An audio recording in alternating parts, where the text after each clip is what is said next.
A Rádio USP apresenta USP Analisa. Meia hora analisando assuntos atuais que envolvem a vida do cidadão e da universidade, sempre com um convidado especial. USP Analisa.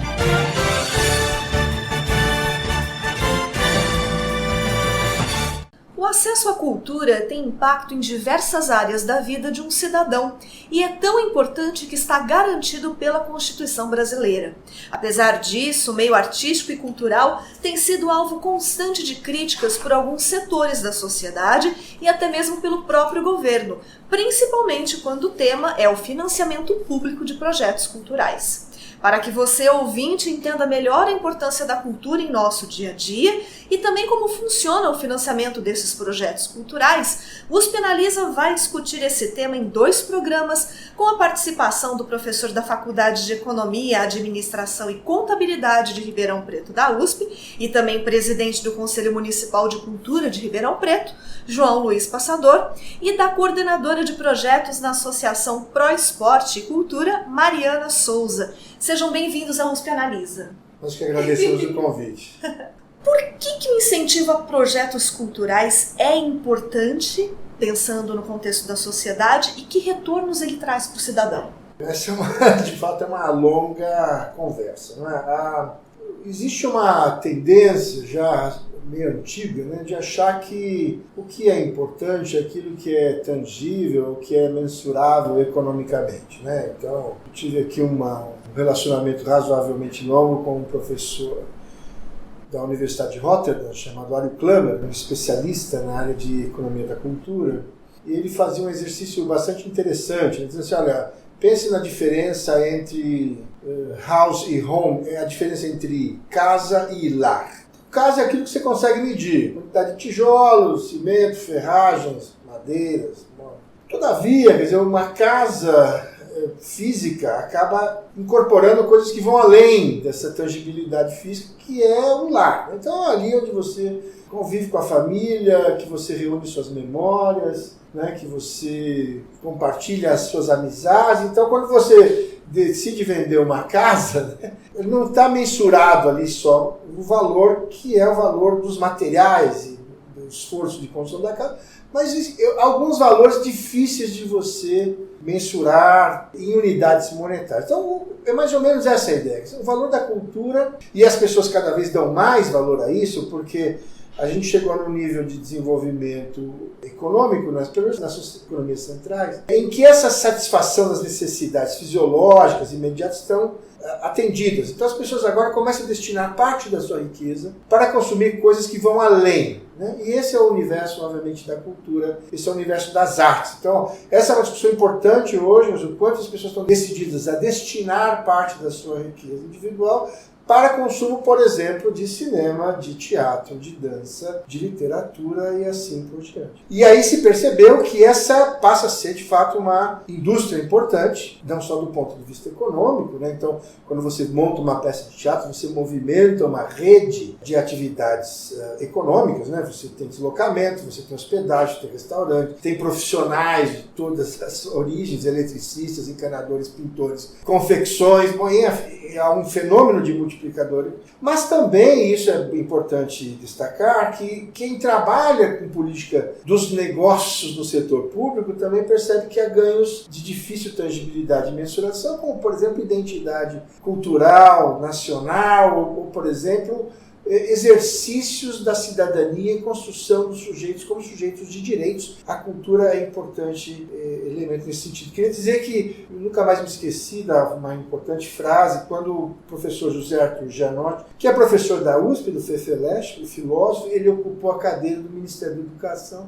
E no discurso de despedida ele disse assim, olha, pessoal, a gente precisa parar de dar muita importância para os ministérios meio e começar a dar mais importância para os ministérios fim. E a relação dele era, os mais importantes ministérios hoje do governo federal são o do meio ambiente, dos esportes e da cultura. Esse negócio de Ministério da Economia é atividade meio, a atividade fim é essa, né? Então, discutir aqui a importância da cultura é, de fato, mexer aqui com as nossas vísceras.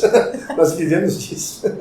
Eu acho que falando sobre essa coisa do que vai para o além do retorno financeiro, hoje tem estudos que vinculam, por exemplo, como a diversidade cultural ela caminha junto com os determinantes sociais em saúde, por exemplo, né? Você fazer esses recortes, grupos, etnias e a questão da valorização de toda e qualquer forma de expressão e de existência, né, num cenário multicultural como é o nosso, é muito importante, inclusive, para essas outras áreas, né, esses outros setores que normalmente são vistos pela sociedade como algo que mereça maior investimento.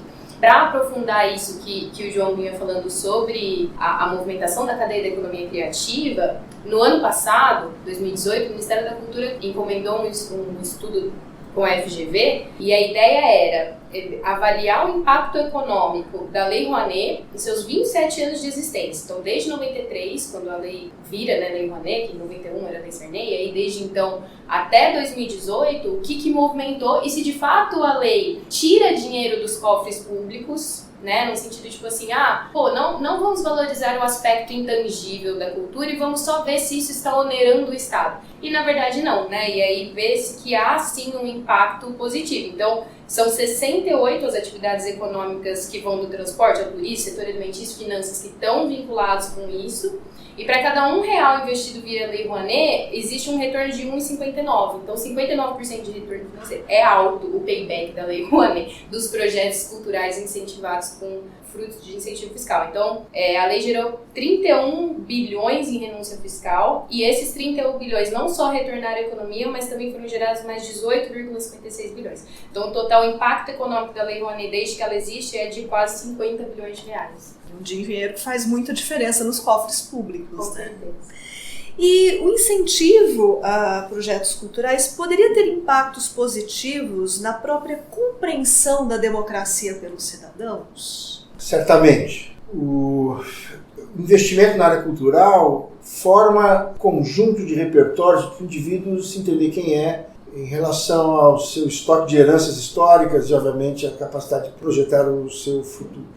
Quem não conhece, por exemplo, sua própria história, não consegue se sensibilizar com a sua própria identidade enquanto sujeito coletivo, né, vai repetir eternamente os erros da sua própria história.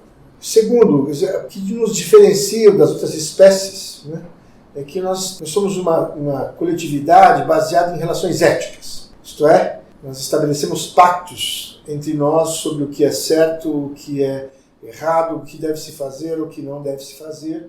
E isso, de fato, é a base cultural de sustentação. Elas se diferenciam entre as sociedades, né? Só para dar um exemplo clássico. Se você tiver 4 esposas no Marrocos, você é um sujeito respeitável. Se você tiver 4 no Brasil, você é um contraventor e vai preso. Tá certo? Então, existe um universo de valores éticos, e esses valores éticos são expressos e consubstanciados na forma estética. Então, a estética é uma exteriorização, uma consubstanciação dos valores éticos. Então, você constrói uma sociedade nos seus valores culturais básicos e elementares nessa prática dos seus valores culturais, né? Então, seguramente você tem cidadãos melhores, tá certo? Quando, de fato, você tem práticas intensas de troca, de pactuação, de acordos de convivência, de uma sociedade de interesse.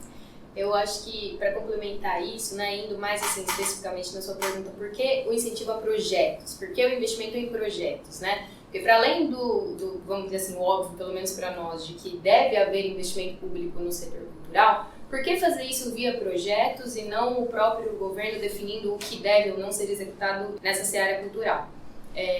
E aí, começar dizendo que a lógica do incentivo fiscal para projetos culturais, ela não nasce no Brasil, isso não é uma coisa nossa, né? Então, muitos países no mundo utilizam-se dessa modalidade, e em alguma proporção isso faz sentido, porque se o governo resolver, né, assumir para si toda a definição do que acontece em termos culturais, você cai num risco aí de dirigismo, de censura, que é muito complicado. Então, assim, delegar a membros, né, da sociedade civil a possibilidade de propor projetos e escolher o que vai ser executado é muito básico. E isso é relativamente recente. Em 1966 foi a primeira vez que houve algum esforço público, isso na França, super marcado, fatídico, um estudo encomendado pelo Ministério da Cultura da França para o Bourdieu, no sentido de entender os hábitos e costumes da população europeia em relação ao consumo de cultura. Por que se os museus eram gratuitos, parte da população não ia aos museus? E aí, assim, neste momento, passa a se entender que é preciso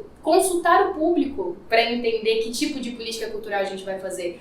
Até então, vinha-se numa lógica de que a cultura erudita é a cultura que todo mundo deve ter acesso e basta eu colocar as pessoas frente a esse tipo de cultura que o consumo vai ser mais justo e igualitário. Enquanto, na verdade, assim, a gente tem que consultar quem é que está fazendo cultura, que cultura está sendo feita, né? E aí eu digo cultura enquanto manifestação artística, né? Que seria o sentido expresso do fazer cultura. Mas se a gente pegar, assim, aqui, histórico América Latina, que acho que todos os países resguardam uma aproximação, assim, mais ou menos no histórico da política cultural, durante o século XIX, o que você tinha de esforços era muito no sentido de atender a uma elite dominante, resguardando o vínculo com a cultura europeia, enquanto você tinha uma população mestiça, negra e indígena que estava ali analfabeta, né? E aí, a partir de 1910, né, dessa década que as coisas começam a mudar, com destaque para a Revolução Mexicana, que vem propor uma ruptura abrupta disso tudo, e falou, todo mundo vai ter direito à educação e tal, e etc. Depois, no Brasil e na Argentina, por exemplo, isso vem mais nos anos 30, né, com os primeiros conceitos de políticas culturais. Dos anos 60 aos anos 80, ditadura militar na maior parte dos países. Então, assim, o que se preocupa no quesito cultural? Estabelecer aquela coisa identitária de toda a população e censura. Então, assim, aí depois o México de novo em destaque em 82, quando vai acontecer o Mundial Cult, né, que foi um encontro sobre políticas culturais, e se define a cultura por essa dimensão ampla das trocas, da forma de viver e tudo mais. E aí só a partir da década de 80 que as políticas passam a focar na democratização de acesso e na democratização de que as pessoas têm que poder produzir se elas também quiserem, né? Então a gente vem numa coisa de aí nos anos 2000, boas políticas e tal, e entra a era Gil Juca no Brasil, que é quando se começa a pensar pela perspectiva da democracia, da participação popular. Então, as câmaras setoriais, conferências municipais e estaduais, a definição do Sistema Nacional de Cultura, o programa Cultura Viva, que é o que a gente tem de mais participativo, né, em termos de... Então, assim, como que você vincula a questão da democracia com a pauta cultural, no sentido de não impor o que é a cultura que tem que ser seguida, mas no sentido de fazer a população participar disso e os projetos, de alguma forma, por mais falhas que existam no incentivo fiscal a projetos culturais, possibilitam essa democratização, possibilitam que as pessoas possam participar da construção da política pública. Queria aproveitar esse teu comentário, Mariana. Recentemente a gente teve um decreto do presidente Jair Bolsonaro mudando o funcionamento e a composição do Conselho Nacional de Política Pública, que é um órgão instituído pela Constituição Federal, que hoje está ligado ao Ministério da Cidadania e é responsável por propor a formulação de políticas públicas na área da cultura e que tem participação também de alguns segmentos da sociedade. Queria saber a avaliação de vocês sobre essa mudança, né? E de uma forma geral aí sobre a visão do atual governo em relação à política cultural. Bom, o que falar sobre conselhos, né? No atual governo. Tudo que vem sendo construído num sentido de barrar a participação democrática, né? Então, assim, quanto menos conselhos, menos participação social. Então, é muito claro, né? Veio com um discurso de que, assim, olha, isso é para tornar o colegiado mais ágil e mais eficiente, mas, assim, quais são as mudanças? Acaba com a eleição dos membros, que passam a ser designados, e aí o conselho não é mais um órgão consultivo, mas ele tem caráter deliberativo, ao contrário. Ele deixa de ser deliberativo e passa a ser um órgão de caráter consultivo. Isso é reduzir a democracia, né? Do meu ponto de vista, como todos os conselhos. Isso não é específico para a área de cultura. Isso foi feito, né? Desde que o atual presidente assumiu, acabar com conselhos e acabar com o poder dos conselhos. Para mim é uma lástima. E passa também pela extinção do Ministério da Cultura, então, né, professor? Está justamente na contramão do que se sugeriu o Genotti, né? Eu acho que a gente está passando por um período estranho mesmo. O único consolo é que não é um fenômeno exclusivamente brasileiro, né? É um fenômeno de caráter mundial. A gente talvez tenha aí um movimento pendular mesmo de diminuição dos valores e sentimentos republicanos e democráticos, né? Mas eu acho que rapidamente esse pêndulo volta.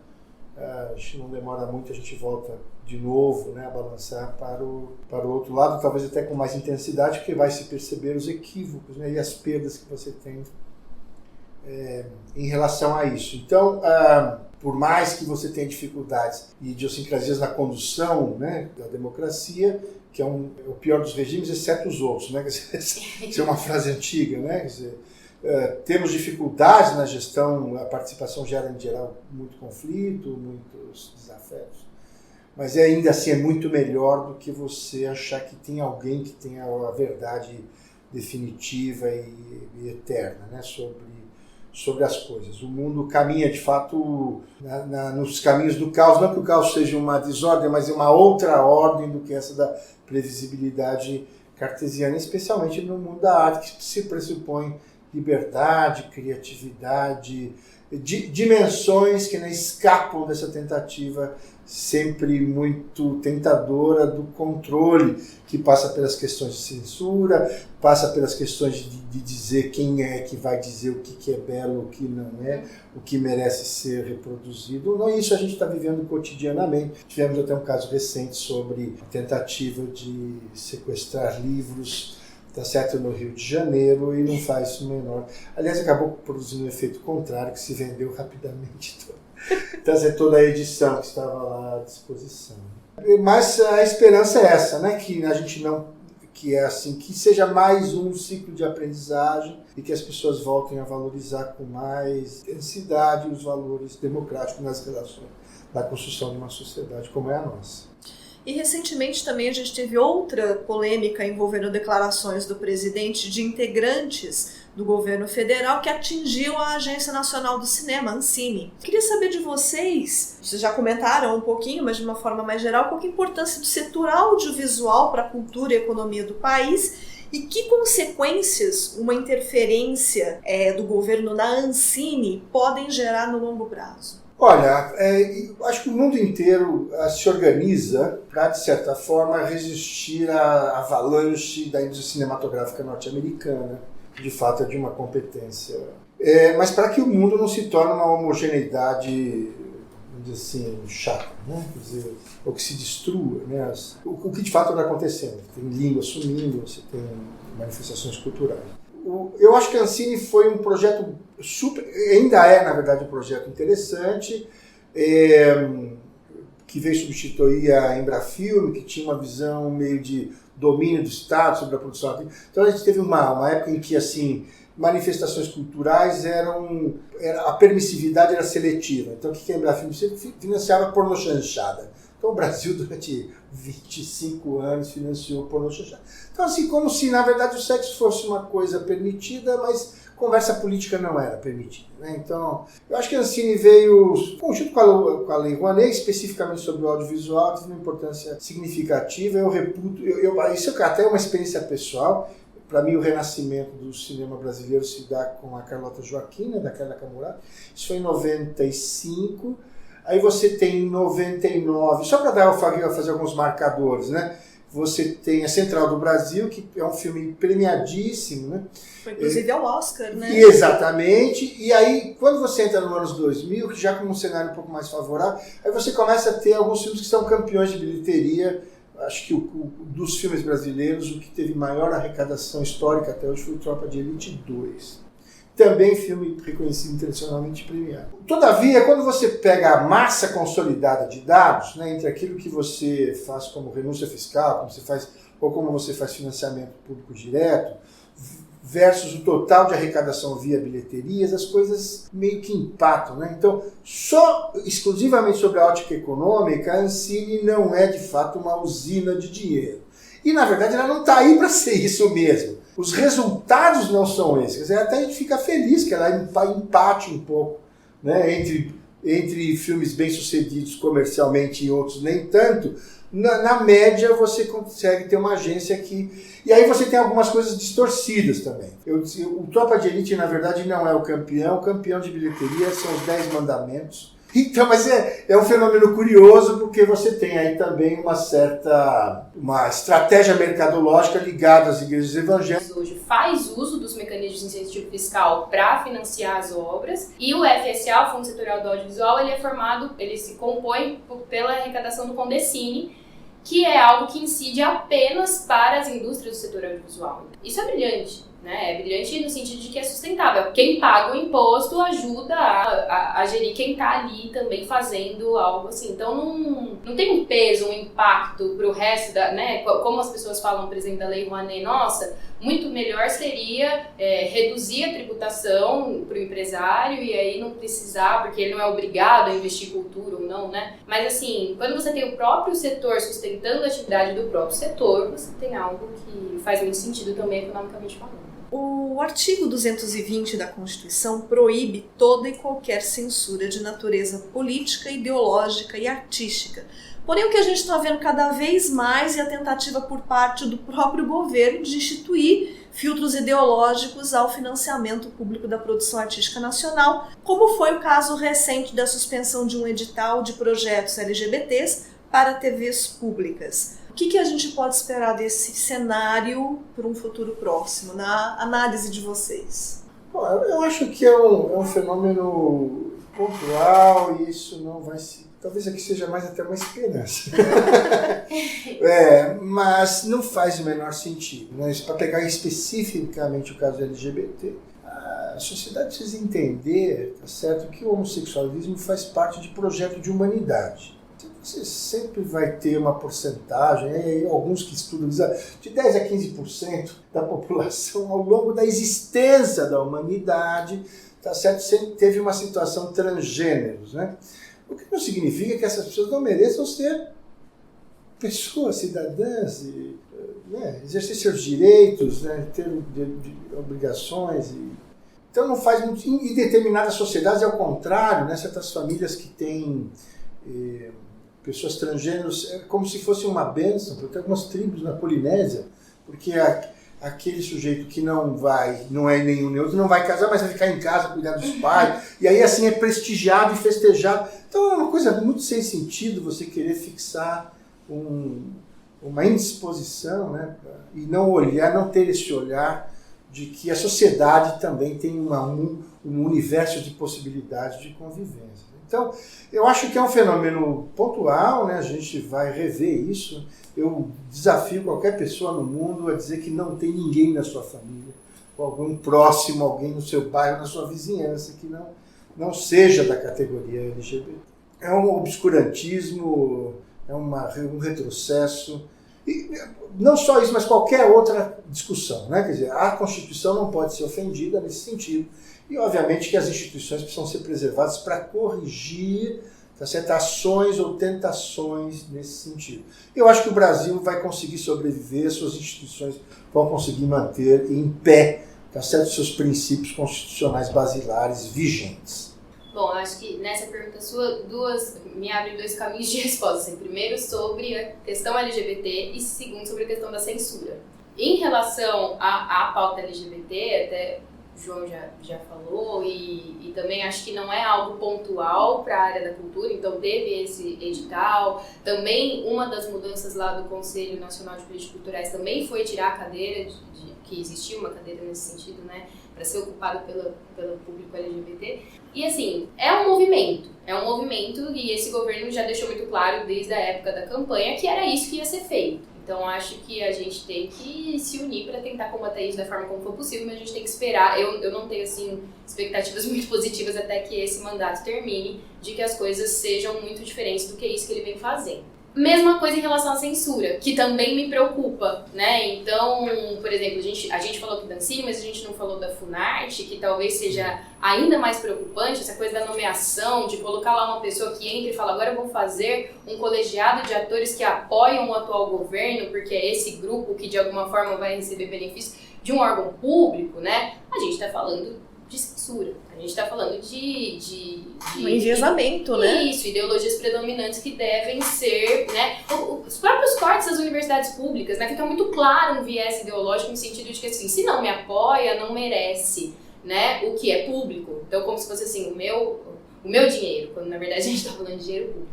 Então, acho que são duas questões bastante preocupantes e com a censura me preocupa mais. Eu não sei assim, até que ponto a gente consegue se organizar no sentido de combater isso, né? Como a gente tem, por exemplo, o movimento LGBT já bastante consolidado e unido para tentar ir contra, né, isso tudo que vem sendo realizado. Para a gente finalizar, eu queria que vocês comentassem um pouquinho sobre o nosso cenário local, não só Ribeirão Preto, mas de repente até como o interior do estado como um todo, né? Em relação à situação da cultura, que a gente está batendo muito no cenário nacional, mas vamos trazer um pouquinho para o nosso cenário. Que análise vocês fazem da situação da cultura no interior paulista e principalmente em Ribeirão Preto? Olha, vivemos uma situação de muita penúria, né? Então, assim, como presidente, né, do Conselho Municipal de Política Cultural, a gente até adota esse nome em função do próprio sistema, né? Antes era Conselho Municipal de Cultura, mas a gente entrou no sistema Juca, né? Quem faz, é muito particular a Secretaria da Cultura, porque quem faz ação cultural não é a secretaria, são os agentes culturais. Então quem faz cultura é o fotógrafo, quem põe a mão na massa. o dançarino, isso. E essas pessoas não são funcionários da prefeitura. Há uma diferença, por exemplo, da Secretaria da Educação, que o professor, o diretor da escola, o faxineiro, são funcionários da prefeitura e recebem seu salário. Então, assim, o que precisa haver? Né? Um processo de disponibilidade de recursos, e esses recursos precisam ser discutidos, né, pela sociedade para destinar. Essa na verdade, uma disputa pela escassez. Né? O que a gente está vivendo hoje não é nem a escassez, porque, na verdade, a gente não é zero. Né? Assim, tradicionalmente, no Brasil, as pessoas optam pelo tangível, só para nos reportarmos aqui no início da conversa. E parece que se você tem dificuldade de ordem orçamentária, as primeiras coisas a sofrer são justamente, tradicionalmente, a participação percentual da cultura nos orçamentos municipais é muito modesta. E mesmo assim, elas são as primeiras a sofrer os cortes. Né?